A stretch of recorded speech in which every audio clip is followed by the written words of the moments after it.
In real estate investing or real estate wholesaling, what is more important, knowledge or money? Education or money? I think it's education because people buying properties, they're spending a lot of money in marketing, 20, 30,000 or much more. And they're trying to get sellers like this one from behind here, this empty, ugly house, trying to get their sellers to call them. But here, if you're motivated to get started, if you're dying to get your first deal, here's something you can do that doesn't require any money on marketing. You don't have to have a budget to get into this business. So drive around, identify the property. Like this is a vacant, ugly property, and I drove a couple of blocks and I saw a couple of them already. So one of those could be a potential awesome deal. So first thing you do is after you drive around, if you don't have a Driving for $1 app, but the first thing you can do is get a shortcut of the property appraisers on your home screen, and you can put in the address and you'll know exactly who owns the property and where they live. So you can send them a postcard, send them a mail out, or if they're close to you, you can drive by their property. But since you're driving around, one of the things you can do that's super important is leave a note on your door. Leave a note because the house is empty, no one lives there.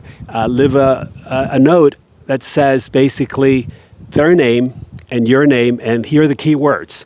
You're a local person, you see the house often, and if they need anything with the property, maybe they're out of town and maybe they're not able to get to the property, but they might have a neighbor or a family member come by the property, so they'll see your note.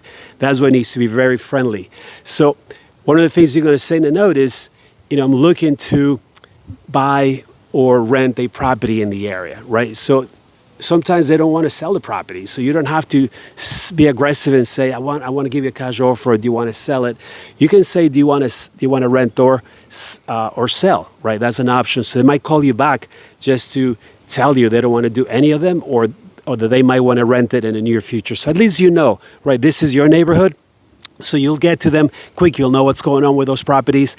And even if they want to rent it, when you learn more strategies other than cash, other than wholesaling, you can do some lease options or different strategies where rent to own or owner financing, where you can we can say more keywords for those sellers, because sometimes they just don't want to deal with tenants. They don't want to sell it, but they might want to do a different strategy. So those are some of the quick tips that you guys can do starting right away. I know you're excited, you're motivated, and this is something you can do any time of day or night. Sometimes I see empty properties at night.